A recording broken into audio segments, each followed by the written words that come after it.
In his first year, Matt Rhule's done something that the previous head coach never learned how to. His team wins the games they're supposed to.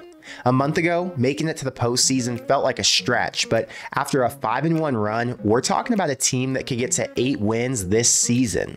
10 major injuries, 19 turnovers lost, and the 0-2 start are all negatives that could have held these guys back, but the OOU and the 1-0 mentalities are paying off, and for the first time in my 2 years making these videos, the comments are actually positive going into November. Tony White's D's been the main storyline, but they're just one piece to the puzzle. So today, we'll talk about the top performers from the Purdue game, I'll rank the contributing true freshmen, and we'll talk about the potential bowl games. But what's up, guys? I'm Connor Hayden, and this is Corn Crazed. If you're a fan of Nebraska or the Big Ten, make sure you hit the subscribe button because we're less than 700 away from 20,000. And if you think this staff's already repaired the broken culture, hit the like button and help us get to 1,000. But now, let's get into it.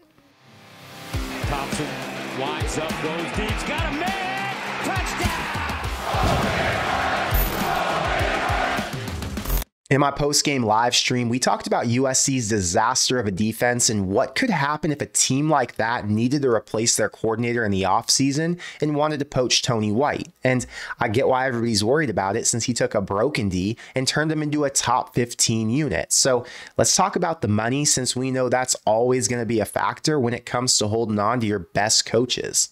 Marcus Satterfield is Rhule's highest paid assistant at $1.4 million, but White's getting $400K less than that. And based on his performance, he's in line for a raise come December. Now, that raise can only come one of two ways. One, Nebraska can bump him up to at least $1.5 million to put him in the top 10 for defensive coordinators ahead of Phil Parker at Iowa, Morgan Sally at Utah, and Tony Gibson at NC State. Or two, a school like USC who pays their DC $1.8 million can just let their guy go and make White an offer that he can't refuse. Now, because I have faith in Matt Rhule, Trev Alberts, and everybody else who's in charge of making these multi-million-dollar decisions, my bet is that Nebraska views themselves as an equal to USC, Bama, LSU, Oregon, and every other school who's paying real money for their elite assistants. So if keeping him comes down to less than $1 million a year, I feel good about his future in Lincoln.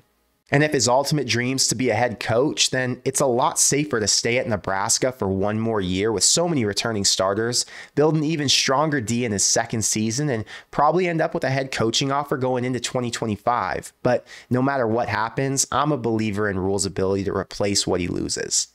3 Big Ten wins, and Nebraska's tied for first place in the West with Minnesota, Iowa, and Wisconsin. And this week, all 4 are at least 3-point favorites in their games. So there's a good chance they all win, then end up favorites in their Week 11 matchups too, which means this 4-way tie could extend all the way to Week 12 when Nebraska goes to Madison and Minnesota has to play Ohio State. In the past, I feared November games because Frost teams weren't built to play then, but now, not only is the team built for the cold, they're getting better on both sides of the ball every week. And I didn't say more consistent since turnovers are still an issue, but their biggest playmakers are all coming on stronger as time goes on. We all agree it's still just a dream to win the West since I'm guessing Wisconsin and Iowa will both be favorites in the last 2 games. But if they did win out and make it to the Big Ten championship, just imagine how hot Rhule's going to be in recruiting and what type of instant impact playmakers he'll be able to pull from the portal. We all want a really good team who doesn't get blown out at home against the Michigans of the world, but the first step to getting there is proving to recruits that Rhule's plan works and that he can actually beat Big Ten teams at a school that's failed to do that in every recruit's recent memory. Winning the West will be fun, and it's a realistic goal, but we're not drinking too much Kool-Aid today. So let's talk about some realistic bowls this team could play in if they finish with 6, 7, or 8 wins. I saw ESPN posted their updated bowl projections, and the 2 writers each gave a pick for where Nebraska would land.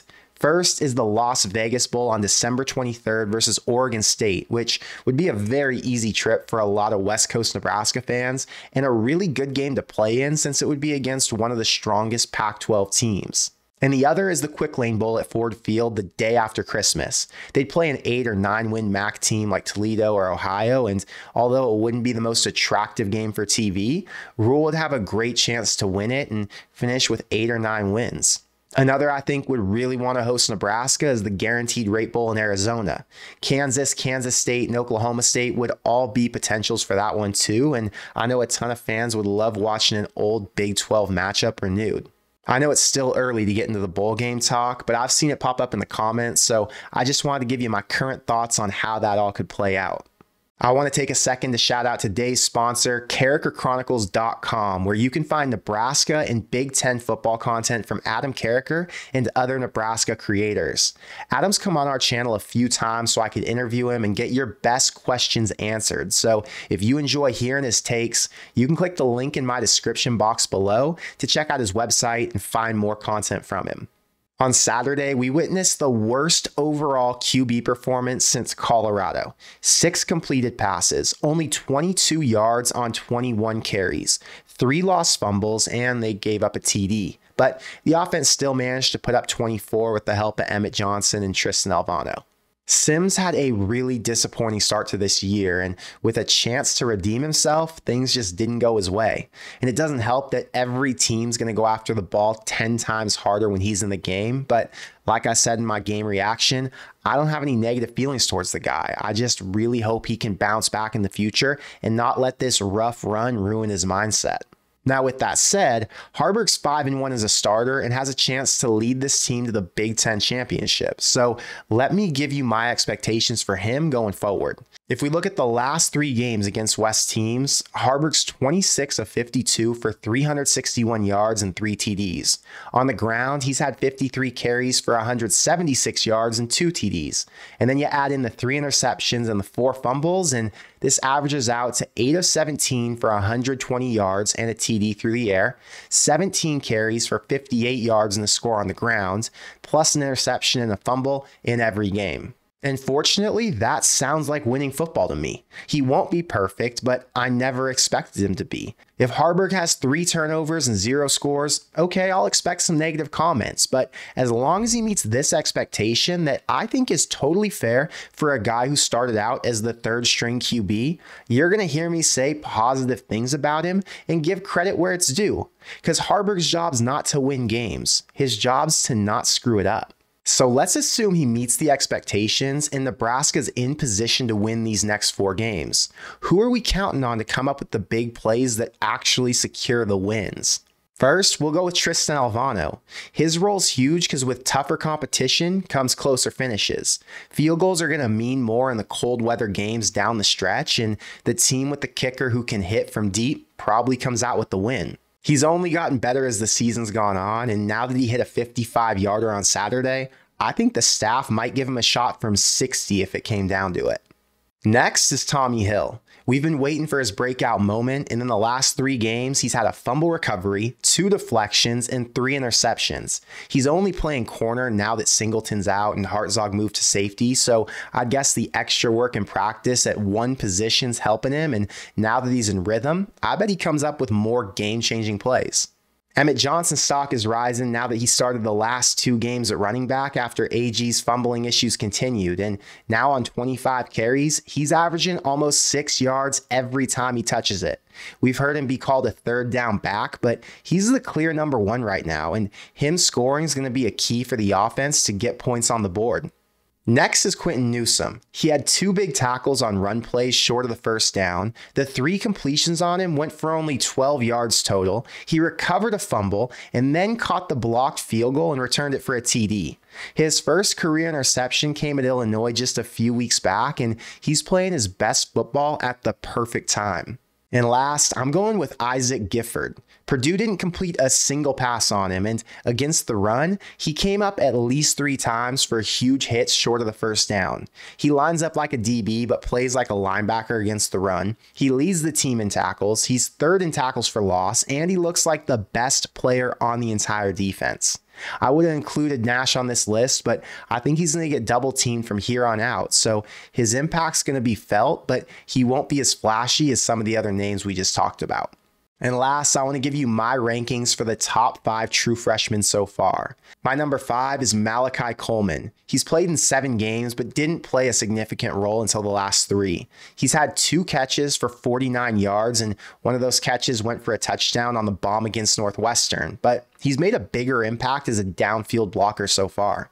4th is Jalen Lloyd. He's got 4 touches for 102 yards, including the 73-yard score in the Purdue game. But I've got him over Malachi because he reminds me of J.D. Spielman, and I think the staff can find multiple ways to use him going forward. And I'm going to make him my pick to finish as the number 1 receiver over the next 4 weeks. 3rd is Cam Lenhart. He started off hot, then slowed down after an injury, but he looks like a future NFL D end. He's at 10 tackles with 3 for loss and 2 sacks, but he didn't play as many snaps against Purdue now that Jamari Butler stepped up and taken over with most of the reps. 2nd is Tristan Alvano. I would have put him at number 1, but missing the easy field goals on the road still has me concerned. His 2 long tries were both at home, but if he can make his attempts in East Lansing this week, we might have to start looking at him as a potential all Big Ten guy in the future. And number 1 is Prince Will Umamielen. He played more on Saturday than Nick Henrich, Luke Reimer, and John Bullock, and he deserved every rep he got. He finished with 3 pressures on the QB, had a tackle for loss on a pass thrown his way, and he stuffed the run short of the first down twice. He's 5th on the team with 3.5 for loss, and he's only getting better as the season goes on. The young guys on this team are looking really good, and it didn't take injuries or special treatment to get them on the field early. They're just flat out talented, and some of them are more effective than the upperclassmen in front of them. If Rhule could find these guys in just a month before signing day, imagine how strong this next class is going to be since he had so much more time to scout who would fit into his system. But I want to know what you think, so let me know in the comments below. Who's your number 1 true freshman so far? Will Alvano come up clutch on the road, or do you think he's a better kicker in Memorial Stadium? Are my expectations for Harburg fair, or do you think I set the bar too high? I think the bar is just to not give games away, so anything more than being a game manager means he's doing a great job. But that's all I've got for today. So until next time, thank you for being here, and I'll see you in the next one. Go Big Red.